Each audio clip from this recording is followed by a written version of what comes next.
Day 15 of training camp, and if I could sum today up in one word, it'd be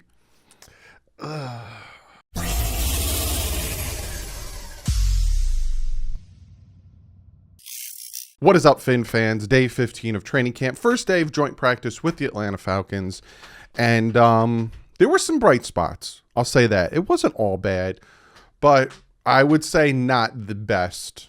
Not the worst. Maybe, I don't know. You be the decision if it was one of the worst camps we had. But before we jump into that, I got to shout out my two guys. That being patchvibes.com. Be sure to check them out.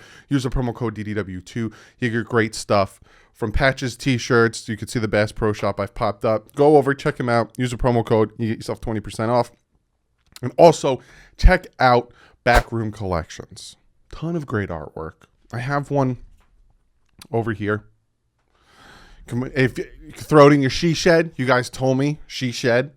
So if you're a female, throw that sucker in your she shed. Go over, check it out. Use the promo code DDW. You get yourself 10% off. So let's jump into this. We're going to jump right into camp. I got some notes. First joint practice with the Atlanta Falcons. And Jalen Phillips was there. He was on the field. He was the first one on the field. Hunter Long was also there. He had a huge knee brace on. Very big knee brace. They placed Sam McGuavin on the COVID list. Jesse Davis was back at practice after the birth of his child yesterday. Congrats to him. Noah Igbenogany was wearing a red jersey after leaving the preseason game. And like usual, no Parker, no Fuller, no Wilson, no Ford, no Sithan Carter. But the players that were here but weren't practicing, Vince Beagle, Javaris Davis, and Brandon Jones. So essentially, Tua is running with none of the starting wide receivers besides Waddle. It's like the end of last year all over again. And I'm not going to be that guy who told you so and be a douche canoe about it. But if you guys remember when I was breaking down each of the positions, right, going into the offseason, to me, wide receiver still made me nervous because of the fact that they can never stay healthy, and it worries me. And a lot of people said, you're out of your mind. The Dolphins have one of the best wide receiver cores in the NFL. And I said, yes, if they can stay on the field and get healthy, you're out of your mind.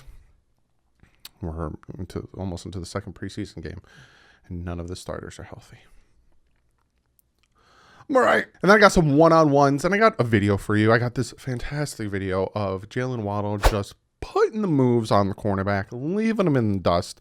Great play there. Then I have Myles Gaskin, runs a nice route with a stutter in the face of the defender, gets open. Fantastic play there. Kirk Merritt flew past Fabian Moreau for a 5-yard separation on a deep touchdown pass to Jacoby Brissett. Byron Jones closes in on a deep route to Juwan Green and forces an incompletion. Great to see that. Eric Rowe in press jams his guy for 3 seconds. Has such a hard time getting off the jam from Eric Rowe. And then the target flies over his head. Incomplete. Sinnett threw a perfect back shoulder downfield to Jakeem Grant, and he drops it. Not good. Bono went a nice move on Avery Williams, but couldn't make the catch. And then I have this video here. Kyle Pitts with a nice out route or post corner, and he beats Eric Rowe. I think that's the only time today he beats him, and it's just on one-on-ones.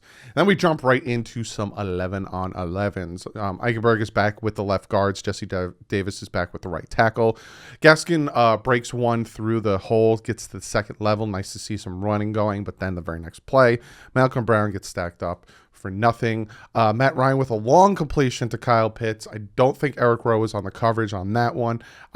Again, they didn't tell, and I wasn't there to see it. Andrew Van Ginkel with a nice run stop at the line of scrimmage, and Grady Jarrett whips Hunt. And if you guys remember yesterday, Hunt was saying he's looking forward to going up against the best so we can make him better. Well, he lost this one, and Ahmed gets tackled for a loss. Gaskin gets a nice 5 yards behind Davis and Hunt. Fowler beats Pankey to get a sack on Jacoby Brissett, and then Brissett to Foster for a nice 15-yard, nice move at the top of the route to get open to get that play going. Patrick Laird, my man, wins the edge, the race to the edge, and he gets a nice run, good amount on that one. And then Dokes gains an 8 yards behind Skura and Kinley. That ends the 11-on-11s. They jump to one-on-ones with the defensive line facing the offensive line. Dieter gets a great rep versus Tyler Davison. Hunt takes his guy to the ground, and Eichenberg follows with a nice rep as well. So that little one-on-one between the O-line and the D-line, Dolphins O-line actually did pretty well there. Then we jump to some 7-on-7s. If you guys are like, what the heck is 7-on-7s? Even though this is, day 15 of camp, and you probably know by now, no defense, offensive line. Tua Gaskins with an Odell-type catch. That's what it said. I haven't seen it, and there has been no video clips of it. If there is, I'll post it in the community tab, but fantastic, I guess. Duke Riley in a perfect position to force an incomplete. Jacoby Brissett to Kirk Merritt over the middle. Nice throw between the defenders. Needham picks off Franks, their second string. I don't know if Franks or McCarron, who's their second or third string. I'm thinking Franks is their second string because McCarron seemed to have been running with their threes. I have no idea. But Needham gets a pick. Love hearing that. Grant fumbles at the end of a reception. Not a good day from Grant today. Baker forces an incomplete. Tua with a dime to a wide open Ahmed for a 45-yard touchdown. Fantastic to hear that. Again, there's some bright spots today, but we'll get to the bad. Tua to Malcolm Brown over the middle. LeBlanc. Again, I hope we never get rid of him. I love saying his name. Picks off Franks too. So if Franks is their second string, he might want to be demoted to the third string. Then again, one-on-one O-line versus D-line. And this is where Grady Jarrett, again, just a good DT, whips Eichenberg. And Austin Jackson stops a nice speed pass rush. Nice play by Austin Jackson. Special teams, Sanders was just practicing on some deep kicks. And they look like punts with ridiculous hang time. And then also, Tuo's going and meeting some of his former teammates. That was nice to see. And then we back to 11-on-11s. Back to some drills. Ahmed with a nice run. Then Grady Jarrett gets a stop. So Ahmed gets a nice short run, and then the following play, Grady Jarrett gets a stop for nothing. Tua to Hollins, deep pass, throws. Tries to draw a PI. So Matt Collins is like, yeah. But he actually pushed off a little bit, so no call there, incomplete. Tua to Gesicki for a nice first down, 12 yards on that one. McKinney with a tackle in the backfield, and then Tua with a would-be sack. No one was open, and he held on to the ball a little too long. Again, to me, my worries with Tua last year, most of them are gone. This preseason game, and even what I'm hearing in camp, he has fixed a lot of his main issues, except for holding the ball too long. He needs to work on that still. Foster drops a slant pass from Jacoby Brissett. Munson, nice stop, and then Laird with a nice 10-yard sideline catch from Jacoby Brissett. Rowe with a nice pass breakup on Kyle Pitts. Again, when it was 11-on-11 team plays, Eric Rowe actually did really, really well against Kyle Pitts. Tyshawn Render with a nice stop at the line of scrimmage. And then, again, not a great team period for this offense. So they kind of huddle up after that 11-on-11 team period. And then Grant was doing some kick returns, and he gets knocked down, and then he gets up, and he kind of has a limp. So they take him to the side, and then he puts his helmet back on, and they get him in there. And then, unfortunately, I have this video. I'll play it. I don't like playing my man, but Xavier Howard gets beat from Ridley. You just watch the video. On a deep touchdown. So one-on-one. Yeah, he should have gotten beat. He let him go. Probably should have jammed him a little bit. He's got the speed. You don't want to let that happen. Unfortunately, it was a touchdown there. But I'm not overreacting to this because it's training camp and he's a vet. And as much as you guys are probably like, you shouldn't do that, but vets aren't going 100% in training camp. I know they should, and I know they should set an example for the other corners, and that's just an excuse, but there's no way. If I'm a vet, I'm probably not going 100%. And you might think that's wrong, but hey, it is what it is. I don't want to get hurt in training camp. Then I go to 11-on-11s. Mike Davis with a second level run to the outside. I'm assuming that is the Falcons running back. Waddle drops a slant from Tua. That's very rare to hear that Waddle drops a slant. Ahmed quick to the line, makes the linebacker miss to get some extra yards. I'm hearing very good things from Ahmed. And I wouldn't be surprised if this preseason game, we see more of Ahmed with the first teamers. Tua with pressure in his face, but he does get the ball off and he throws it away. Andrew Van Ginkel gets a stop, setting the edge and then forcing the guy to go back inside, goes inside, makes the play. Very good play by Andrew Van Ginkel. Falcons flagged 2 times for offsides. Not a good day for their offense either. Jesse Davis gives up a sack on Jacob. I'm going to try to say his name. Jacob Tuat Mariner. He's not even on my team, so I'm not even going to try. Trill Williams in a good position on a deep pass from McCarron to break that up. McCarron goes deep, back to a deep pass over LeBlanc, who makes the reception. Brissett throws behind Grant, who reaches back to make the catch, so he kind of redeems himself for the fumble and the drop from before. Nick Needham with a nice pass break up on the sideline from a pass from McCarron. Waddle, nice diving catch from Tua. Tua gets it to Shaheen, who had one man to miss, which he made him miss. Coleman has a nice tight coverage. Ryan tries to fit it in there anyway, but he forces it incomplete. And then a lot of sacks from the Falcons defense. And then Trill Williams with a pass breakup on a deep pass. So that is from that 11 on 11, that is just, there was a lot of sacks. The offensive line struggled. And you thought that I thought the Bears front four was going to be a problem, Khalil Mack and all them, but no. Falcons are giving us trouble today. We'll see what happens tomorrow. Now we got some red zone 7-on-7s, double coverage on Shaheen. Tua throws it right where it needs to be, and you can hear the ball hit Tua in the chest. But again, he has no arm. For a 17-yard touchdown, great play. Going back to Shaheen, essentially showing that, look, I learned from my interception. I'm going to get the ball to him when he needs to have it. Great play there. Oliver, tight coverage on Gesicki. Tua throws it where only the receiver can get it. He's very good at that. Gesicki makes the catch there. Tua over the middle to Mac Hollins for a 10-yard touchdown. Hollins then dunks it. Then he gets flagged. I'll give that flag, but still, NFL, not fun league. X nearly has an interception over the middle from Matt Ryan, and then the Dolphins defense puts the clamps on the wide receivers in that portion of 7-on-7. So again, there was bright spots today, and this was the bright spot. The red zone 7-on-7. The Dolphins did really well, and Tua showed his accuracy, the zip on the ball, all those good things. Then we got 11-on-11 team red zones. Tua to Shaheen, all alone for an 18-yard touchdown. Andrew Van Ginkel gets his hands on a quick pass from Ryan, incomplete.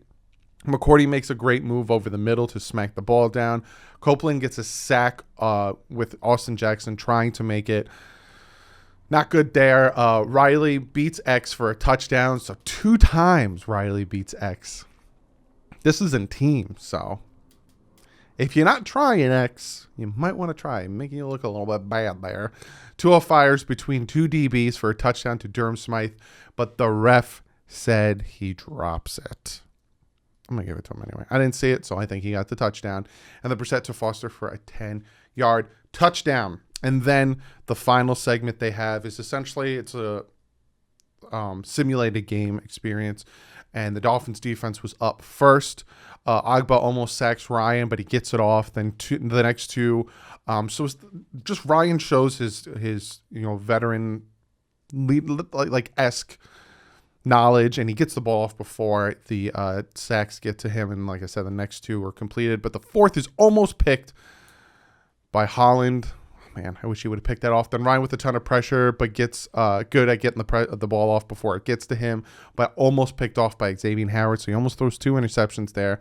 Rowe with a pass break up from Pitts in the end zone. So Matt Ryan tried to get at the Pitts. Eric Rowe was there to break that one up. And like I said, besides the one-on-one, Eric Rowe's been doing really well at covering Pitts.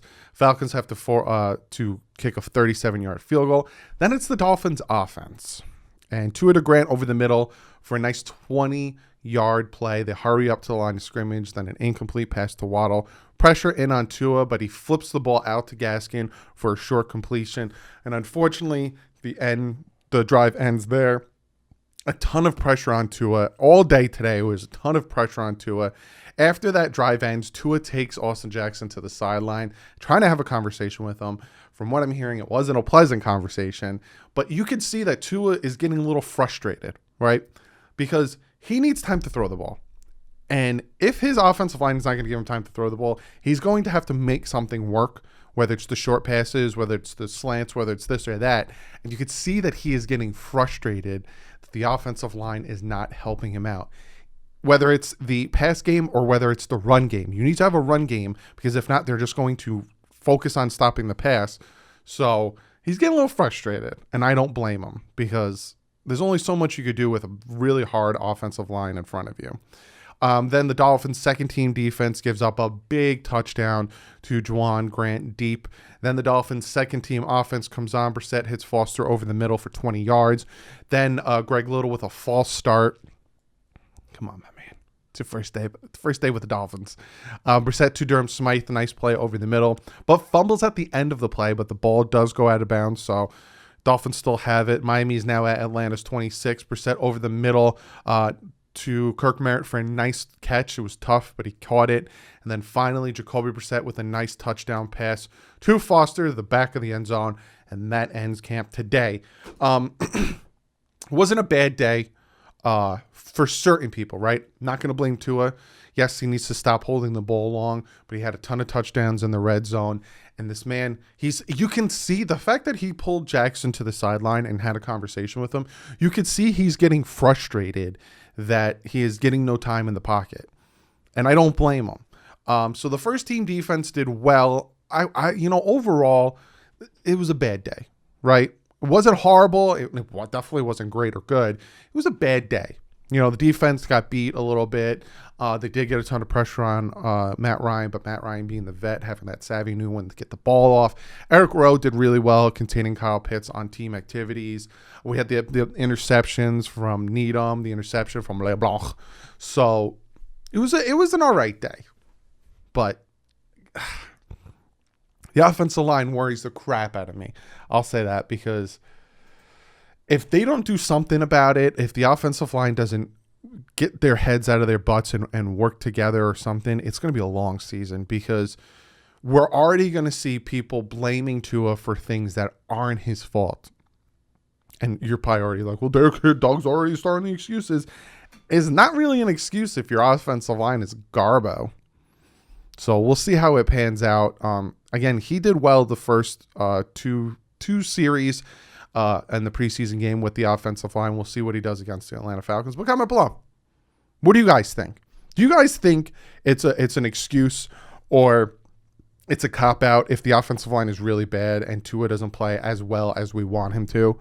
Comment below on that, and comment below what you guys think of camp today, and what would you guys do for offensive line. I know some of you guys would say, bring in Schwartz for right tackle. Well, he had back surgery about 5-6 months ago, so I don't think he's 100% for that. So, but comment below, and we get to one of you guys' comments of the day.